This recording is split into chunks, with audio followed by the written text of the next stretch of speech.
வீடியோவை வழங்குவோர் Venus matric மேல்நிலைப்பள்ளி சிதம்பரம். இதுதான் நான் வந்து ரொம்பவே சின்ன அந்த கூரை வீட்டில் தான் இருந்திருக்கிறேன். அந்த வீடே இடிஞ்சு விழுந்துருச்சு. அதுக்கப்புறம் ரொம்ப கஷ்டமாக இருக்கும். ஏன்னா வந்து காஞ்ச கல் வந்து வெயிட் கொடுக்காது. நாங்கள் செஞ்ச வேலை வந்து அங்கே இருக்கிற பச்சை கல் அறுத்த கல்லை எடுத்துகிட்டு வந்து அந்த பட்டையில் வந்து அந்த ஒன்றா சேர்க்குற இடத்துல அடுக்கணும். எங்கள் அப்பா வேலை செய்வாங்க, நாங்கள் எல்லோரும் கூட சேர்ந்து வேலை செய்வோம். ஸ்கூல் முடிச்சுட்டு நேரம் அங்கே போயிட்டு வேலை செய்ய ஆரம்பிச்சிருவோம். அது உண்மையாகவே ரொம்ப கஷ்டமான ஒரு விஷயம் தான். எங்கள் வீட்டில் இருந்து ரெஸ்ட் ரூம் வந்து இல்லை, அந்த ரெஸ்ட் ரூம் ஃபெசிலிட்டின்றது இல்லை. நான் இங்கே பார்த்தீங்கன்னா பக்கத்தில் இருக்கிற வயல்வெளி, ரயில் ரோடு இதெல்லாம் வந்து யூஸ் பண்ணிப்பாங்க. அது உண்மையாகவே ரொம்ப கஷ்டமான ஒரு விஷயம் தான். அதுக்கு இந்த ஏர்லி மார்னிங் எந்திரிச்சு போகிற மாதிரி இருக்கலாம், அப்படி இல்லைனா ஈவினிங்காக இருக்கலாம். அப்போ 12th வந்து நான் ஸ்கூல் ஃபர்ஸ்ட் எடுத்திருந்தேன். அந்த 1 year கேப் விட்டுட்டேன். அதுக்கு நிறைய காரணங்கள் இருக்குது. ஒன்று குடும்ப வறுமை. நான் அந்த ப்ரைவேட் காலேஜ் சூஸ் பண்ணுறதுக்கு அப்போ என்னோடய மனநிலை எப்படி இருந்துச்சுன்னா வந்து கவர்மெண்ட் ஸ்கூல் படித்தோம், அங்கே எந்த ஒரு இன்ஃப்ராஸ்ட்ரக்சர் எந்த ஒரு ஃபெசிலிட்டியுமே இல்லை. ஈவன் வந்து ஒரு பாத்ரூம் ஃபெசிலிட்டி கூட சரியாக இல்லை. ஸோ அப்படி இருக்கும்போது நம்ம ஒரு ப்ரைவேட் காலேஜ் போனால் நல்லாயிருக்கும்ல அப்படின்னு நான் நினச்சிக்கிட்டேன். கட்டிட்டு ஜாயின் பண்ணுங்கன்னு சொன்னாங்க. அப்புறமா நான் பார்த்தேன், ஒன்றே ஒன்று தான் எங்கள் அப்பா பார்த்து சொன்னேன். நான் TNPSC ஏன் எழுதுன்னு ஆசைப்பட்டேன்னா குடும்ப வறுமை. வணக்கம், மறக்காமல் சப்ஸ்கிரைப் பண்ணுங்கள், பக்கத்தில் இருக்க பெல் ஐகான் கிளிக் பண்ணுங்கள். தேங்க்யூ. யூத் பேப்பர் நண்பர்கள் அனைவருக்கும் வணக்கம். என் பேர் ராமதுளசி. கடலூர் மாவட்டம் ஆண்டிப்பாளையம் என்ற ஒரு சின்ன கிராமத்தை சேர்ந்த பொண்ணு தான். நான் வந்து நடந்து முடிஞ்ச இந்த Group 4 எக்ஸாமில் ஓவரால் ரேங்க் வந்து 633 ஸ்கோர் பண்ணியிருக்கேன். Group 4 எக்ஸாமுக்கு முன்னாடி நடந்த சர்வேயர் எக்ஸாமில் என்னோட முதல் முயற்சியிலே அது முதல் முயற்சின்னு சொல்லலாம். அண்ட் தென் இந்த வருஷம் தான் வந்து சர்வேயர் எக்ஸாமை வந்து Group 4லேருந்து பிரித்து தனி எக்ஸாமை கண்டக்ட் பண்ணியிருக்காங்க. அந்த எக்ஸாமும் இதுக்கே டெக்னிக்கல் பேஸ்ட் எக்ஸாம். அந்த எக்ஸாமும் கிளியர் பண்ணி ஜாப் எடுத்திருக்கேன். அதுவே என்னோடய நேட்டிவ் டிஸ்ட்ரிக்ட்லேயே நான் ஜாப் எடுத்திருக்கேன். நெக்ஸ்ட் வந்து நான் வந்து Group 2 ப்ரிலிம்ஸ் கிளியர் பண்ணி Group 2 மெயின்ஸ் அட்டெம்ப்ட் வந்து கொடுத்துருக்கேன் Feb 25ல். அதுக்கப்புறம் நெக்ஸ்ட்டு Group 1 ப்ரிலிம்ஸ் வந்து 2 times வந்து ப்ரிலிம்ஸ் கிளியர் பண்ணியிருக்கேன். இப்போது Group 1 மெயின்ஸ் வந்து படிச்சுட்ருக்கேன், ஸ்டடி பீரியடில் இருக்கேன். படித்தது எல்லாமே வந்து கவர்மெண்ட் ஸ்கூல் தான். எனக்கு வந்து ஒரு பென்னு நோட்டு அவ்வளோ கூட எங்கள் அப்பா வாங்கி தரத்துக்கு ரொம்பவே கஷ்டப்பட்டு தான் என்னை வளர்த்தாங்க. நாங்கள் வந்து 3 பொண்ணுங்க. கடைசி தம்பி. ஸ்கூல் படிக்கும் போது செருப்பு இல்லாமலாம் கூட நடந்து போயிருக்கிறேன். இன்னும் கேட்டால் கவர்மெண்ட் ஸ்கூலில் படிக்க வைக்கிறதே அங்கே தர சாப்பாடு. அப்போல்லாம் வந்து ஒரு யூனிஃபார்ம், எல்லாருக்குமே ஒரு யூனிஃபார்ம் 2 ஒரு யூனிஃபார்ம் இருக்கிறதே பெரிய விஷயம். அதே திருப்பி ஃபுல்லாக போட்டுட்டு போய் வந்த மாதிரி தான் இருந்துச்சு. 10th படிக்கும்போது, கரெக்டாக 10th படிக்கும்போது 11th படிக்கும்போதெல்லாம் செங்கல் சூளையில் வந்து காசு இது அவங்கக்கிட்ட வாங்கிக்கிட்டு அதுக்கப்புறம் அங்கே வந்து ஃபுல்லாக வேலை செஞ்சு ரொம்ப கஷ்டமாக இருக்கும். ஏன்னா வந்து காஞ்ச கல் வந்து வெயிட் கொடுக்காது. நாங்கள் செஞ்ச வேலை வந்து அங்கே இருக்கிற பச்சை கல் அறுத்த கல்லை எடுத்துகிட்டு வந்து அந்த பட்டையில் வந்து அந்த ஒன்றா சேர்க்குற இடத்துல அடுக்கணும். எங்கள் அப்பா வேலை செய்வாங்க, நாங்கள் எல்லோரும் கூட சேர்ந்து வேலை செய்வோம். ஸ்கூல் முடிச்சுட்டு நேரம் அங்கே போயிட்டு வேலை செய்ய ஆரம்பிச்சிருவோம். அது உண்மையாகவே ரொம்ப கஷ்டமான ஒரு விஷயம் தான். ஏன்னா வீட்டில் சாப்பாடு செஞ்சு தரதுக்கு ஆள் இருக்க மாட்டாங்க. வீட்டுக்கு வந்தீங்கன்னா பார்த்தீங்கன்னா நிறைய நேரங்களில் வந்து எங்கள் வீட்டில் சாப்பாடே இருக்காது. அது எனக்கு ரொம்ப கஷ்டமாக தெரியும். மாடு சாணி அள்ளுறது, பெருக்கிறது எல்லாமே நானும் செஞ்சுருக்கிறேன். இன்னும் கேட்டிங்கன்னா இன்னுமே பாத்ரூம் ஃபெசிலிட்டி இல்லாத அளவுக்கு அது ரொம்ப கஷ்டமான ஒரு விஷயம் தான். ரெஸ்ட் ரூம் பார்த்தீங்கன்னா எங்கள் வீட்டில் இருந்து ரெஸ்ட் ரூம் வந்து இல்லை, அந்த ரெஸ்ட் ரூம் ஃபெசிலிட்டின்றது இல்லை. நான் இங்கே பார்த்தீங்கன்னா பக்கத்தில் இருக்கிற வயல்வெளி, ரயில் ரோடு இதெல்லாம் வந்து யூஸ் பண்ணிப்பாங்க. அதுக்கு இந்த ஏர்லி மார்னிங் எந்திரிச்சு போகிற மாதிரி இருக்கலாம், அப்படி இல்லைனா ஈவினிங்காக இருக்கலாம். அது எனக்கு பழகிடுச்சுன்னா சொல்ல முடியாது. அடிப்படை தேவையும் பெரிய விஷயமா இருக்குது. இங்கே நிறைய டைம் வந்து தண்ணி வராது. அப்போ வந்து நாங்கள் குடத்தை தூக்கிட்டு போயிட்டு ரொம்ப தூரம் போயிட்டு தண்ணி பிடிச்சிட்டு வருவோம். 10th படிக்கிற வரைக்கும் எங்கள் வீடு வந்து கூரை வீடு தான். நான் வந்து ரொம்பவே சின்ன அந்த கூரை வீட்டில் தான் இருந்திருக்கிறேன். அந்த வீடே இடிஞ்சு விழுந்துருச்சு. அதுக்கப்புறம் இது கொஞ்சமாக அப்படியே கட்டிகிட்டு இருந்த அந்த வீட்டில் வந்து அப்படியே வந்துட்டோம். நாங்கள் எங்கள் கொல்லியில் வந்து ஆள் வச்சு வேலையே செய்ய மாட்டாங்க. எல்லா வேலையும் நாங்கள் குடும்பமாக சேர்ந்தே வேலை செஞ்சுருக்கிறோம். நான் வந்து மிளகா பறிச்சிருக்கேன். சின்ன வயசில் சோளெல்லாம் பிச்சிருக்கேன். மாட்டுக்கு சோளை பிச்சுட்டு வந்து போட்டிருக்கேன். அப்போ வந்து செங்கல் சூளையில் வேலை செஞ்சுக்கிட்டே வந்து நான் படிப்பேன்.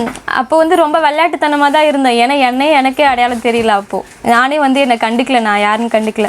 நான் வந்து ஃபஸ்ட் டைம் ஆனால் படிக்கணும்னு நினச்சது எப்போன்னு பார்த்தீங்கன்னா 9th standard படிக்கும்போது தான். 12th வந்து நான் ஸ்கூல் ஃபர்ஸ்ட் எடுத்திருந்தேன். அந்த 1 year கேப் விட்டுட்டேன். அதுக்கு நிறைய காரணங்கள் இருக்குது. குடும்ப வறுமை, மேலே படிக்க முடியாத சூழ்நிலை ஒன்று இருந்துச்சு. அப்புறம் ராங் கைடன்ஸ்னால சரியாக காலேஜ் சூஸ் பண்ணலை. இப்போ வந்து நான் வந்து என்ன பண்ணிட்டேன், நான் ஒரு ப்ரைவேட் காலேஜை வந்து சூஸ் பண்ணிட்டேன். அப்புறமா என்னால் அப்புறம் தான் புரிஞ்சுது. நான் அந்த ப்ரைவேட் காலேஜ் சூஸ் பண்ணுறதுக்கு அப்போ என்னோடய மனநிலை எப்படி இருந்துச்சுன்னா வந்து கவர்மெண்ட் ஸ்கூல் படித்தோம், அங்கே எந்த ஒரு இன்ஃப்ராஸ்ட்ரக்சர் எந்த ஒரு ஃபெசிலிட்டியுமே இல்லை. ஈவன் வந்து ஒரு பாத்ரூம் ஃபெசிலிட்டி கூட சரியாக இல்லை.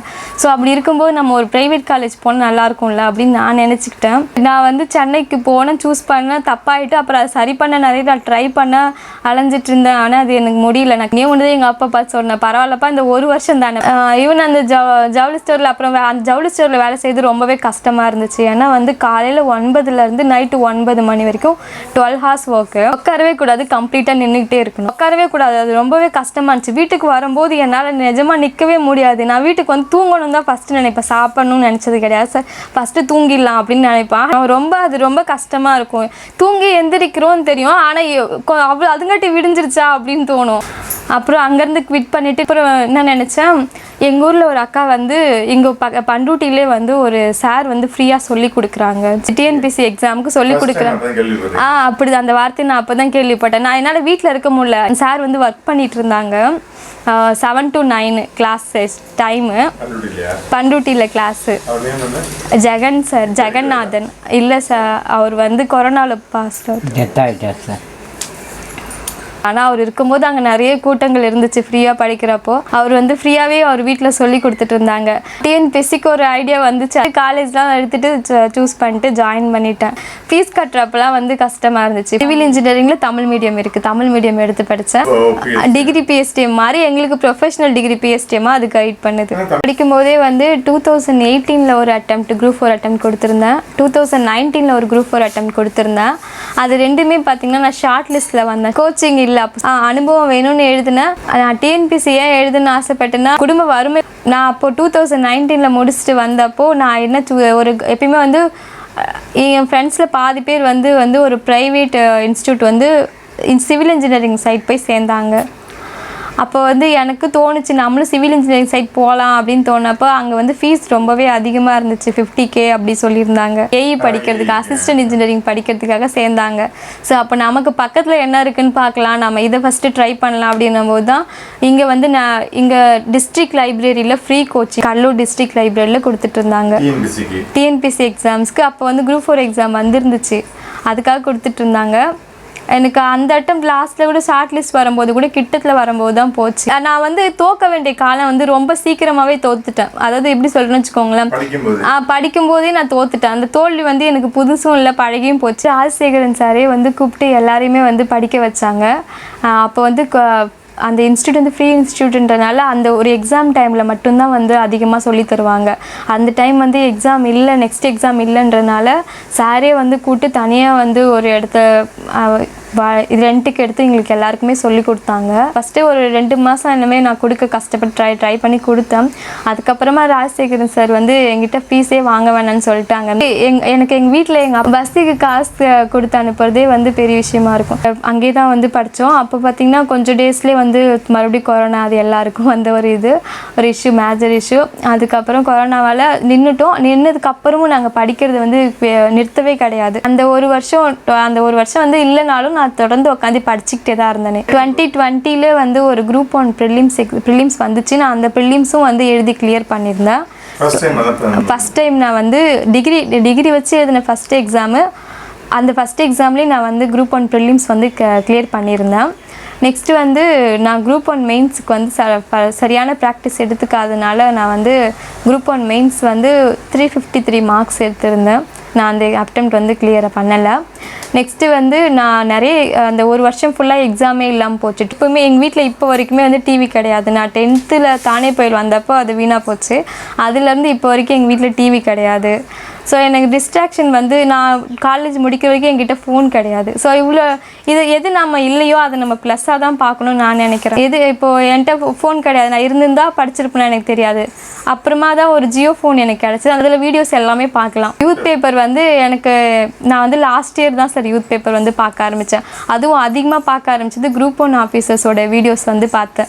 அதில் இன்ஸ்பயர் ஆனது பார்த்திங்கன்னா இது பவானியா மேம், டிஎஸ்பி மேம், அதுக்கப்புறமா வந்து Gayathri DSP ma'am, Satyanand DC ma'am, இவங்க எல்லா வீடியோஸும் நான் வந்து நிறைய பார்த்துருக்கேன். அந்த 1 இயர் ஃபுல்லாக வந்து எக்ஸாம்ஸே இல்லை. ஆனால் நான் எக்ஸாம்ஸ் இல்லைன்னு விட்டுறாமல் தொடர்ந்து ப்ராக்டிஸ் வந்து எடுத்துக்கிட்டே தான் இருந்தேன், படிச்சுக்கிட்டே தான் இருந்தேன். நான் கவர்மெண்ட் ஸ்கூலில் படித்ததுனால என்கிட்ட ஒரு கவர்மெண்ட் லேப்டாப் இருந்துச்சு. ஸோ அந்த கவர்மெண்ட் லேப்டாப் இருந்ததுனால அதில் நான் வந்து எல்லாத்தையும் பிடிஎஃப்ஸ்லாம் வந்து ஏற்றி வச்சுக்கிட்டு நான் பிஒய்கே கொஸ்டின்ஸ்லாம் ரெகுலராக டெய்லியும் படிச்சுக்கிட்டே இருப்பேன்.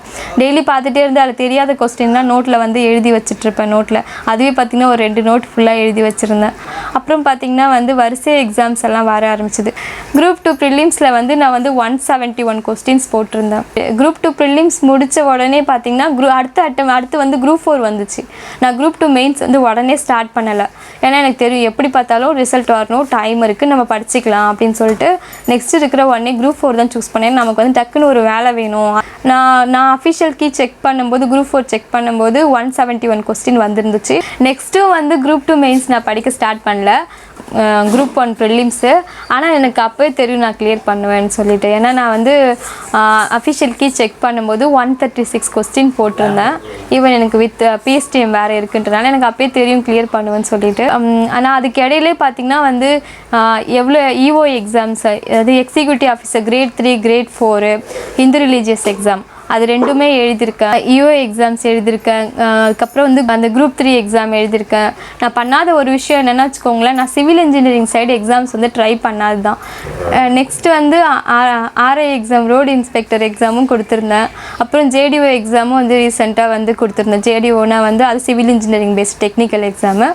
இது வரைக்கும் நான் ஏஇ எக்ஸாம் எழுதலை, ஆனால் இனிமேல் வரப்போகிற ஏஇ எக்ஸாமும் நான் நிச்சயமாக எழுதுவேன். அப்புறம் வந்து இப்போதைக்கு நான் வந்து இப்போ குரூப் 1 ப்ரிலிம்ஸ் கிளியர் பண்ணிவிட்டு இப்போ குரூப் 1 மெயின்ஸ் வந்து ப்ரிப்பேர் பண்ணிகிட்ருக்கேன். வீடியோவை வழங்குவோர் வீனஸ் மெட்ரிக் மேல்நிலைப்பள்ளி சிதம்பரம்.